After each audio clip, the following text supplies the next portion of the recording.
Hi everyone, in this lecture I'm going to talk about a very special topic which is known as dynamic memory allocation. Okay, so what is this meaning of dynamic memory allocation? We will discuss, and what is dynamic memory, that is something that we are also going to discuss, and how we can allocate it. Obviously we will look at the syntax. So what happens is when you create an array, let's say you generally do it something like this. So you define a constant size array. Okay, this is a constant size, and whenever you do this, the memory is allocated. For example, let's say this is a sum function in which you are creating this array. So this function, when it is called, it occupies some space in the stack memory. So stack is a type of memory that is available, and all your local variables, let's say int b, int c, all these variables will occupy some part in this stack memory. Okay, so this is a, this is let's say b, and this is let's say c. And whenever this function call is over, let's say you hit the return statement, all this memory is destroyed. Okay, so this constant size memory that resides on the call stack, this is known as static memory. Okay, and this is allocated by the compiler. Okay, that means when this function is called, this memory is allocated by the compiler, and when this function is gone, this memory is also destroyed by the compiler. Okay, so it's created and destroyed by the compiler. So this is what happens with the static memory. But in certain cases we may need to work with dynamic memory. Okay, so what is dynamic memory? So it's a memory that is not allocated by the compiler. It is memory that is allocated during runtime. For example, you ask the user, okay, what is the value of n, tell me, and I will create a dynamic array of size n only when this value of n is given as input. So what we will do, we'll say, okay, we'll create an array like this, int star array equals new int n. So basically the programmer has to use a keyword called new. That means we are allocating new memory at runtime, and it is going to contain n integers. So this is the syntax of dynamic memory allocation. So let me just try to explain you what is going to happen. So what we have done, int star arr. So if you look at this syntax, this is actually a pointer variable. That means it can store some address, and you're making this equal to some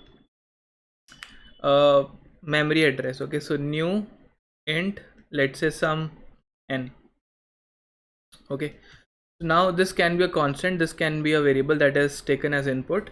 Now what happens is this memory is not allocated on the stack. For example, let's say you're doing this inside a function call, and you did something like this. So what is going to happen when this function is called? It will occupy some memory in the call stack. So this variable int star array, okay, so it is a static pointer variable. It is statically allocated, so it will be a part of the call stack. Okay, int star array. But when you use this word new int, so this new is used for allocating memory on runtime. So this memory goes inside a part of a system memory known as a heap memory.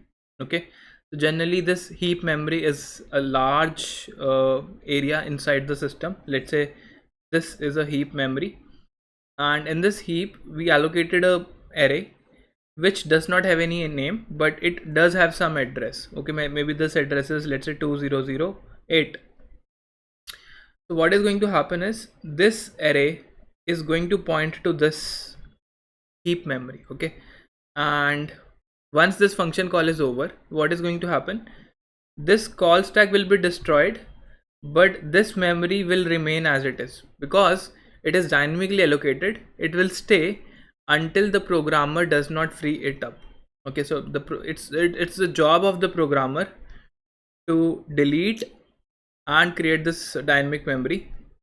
The compiler will not delete this memory even if the function call in which this memory is created is over. So this 2008 is going to get stored here. So this is the array box, and 2008 will get copied here. So we are actually putting an address in a pointer variable, and this is how the things are going to work. Now if you use array of 2, this is actually converted into star of ARR plus 2.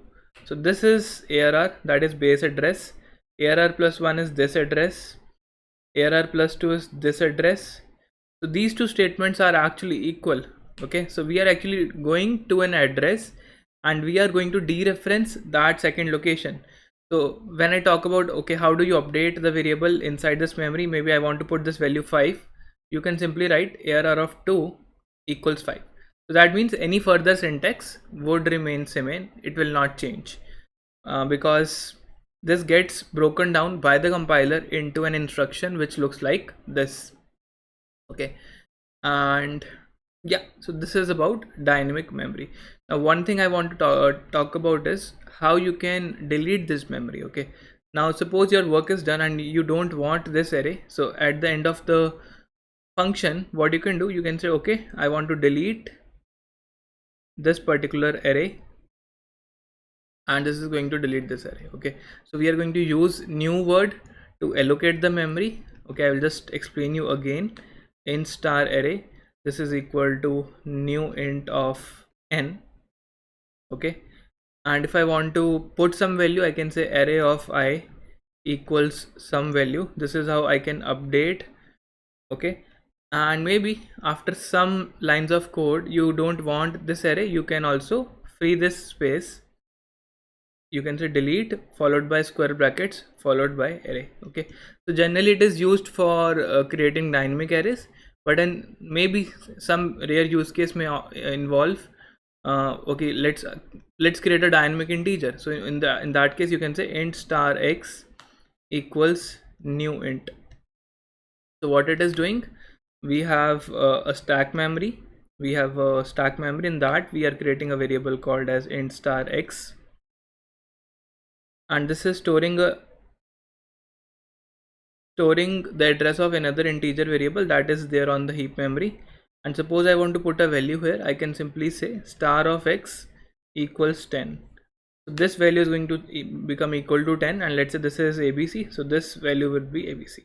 Okay, but generally it would be an array, maybe of, let's say, size 100. Then this would become a complete array like this, and star of x equal to 10 basically means x of 0 is equal to 10. Okay, so we are going to put this thing here. Okay, so this is equivalent to saying star of x plus 0 equal to 10, and which is nothing but star of x equal to 10. Okay, so this is how it's going to work. Okay, maybe I want to put something here, I can say x of 1 equal to 20, so this would put 20 here. So I hope this is clear. And if you want to delete this array, so you can say delete is the keyword that frees up the dynamic memory, and followed by square brackets if it is an array, and followed by the name of the array. That's it. It is going to delete this memory. Now this memory will not get deleted till the function call is not over. Okay, so this is in the hand of compiler, and this is in the hand of programmer. Okay, so generally this memory you can allocate on the runtime, and you have to free this up. The compiler does not delete this memory even if the function call is over, and after the program is finished executing, all the memories are destroyed. Okay, because everything is a part of the program memory.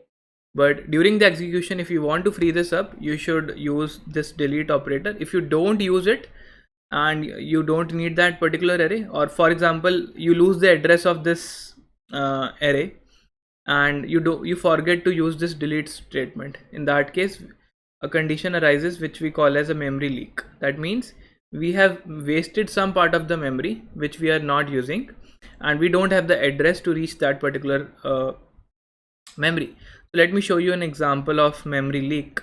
Okay, let us see an example of memory leak. For example, you have a function, and in that function you say, okay, int star x equals some array.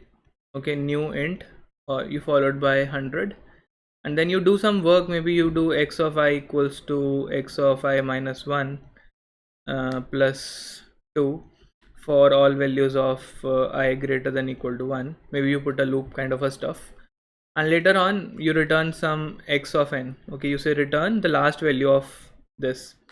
Now what is going to happen is, when you call this function, it's going to create a dynamic memory, and when this function call is over, this x is gone.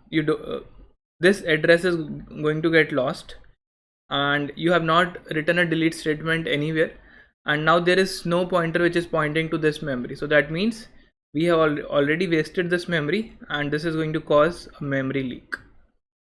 Okay, so when you're writing code, you should try to avoid memory leaks.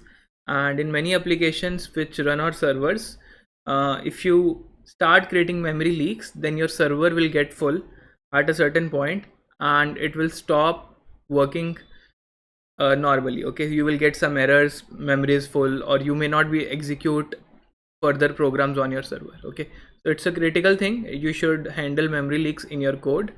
And that's all for this lecture.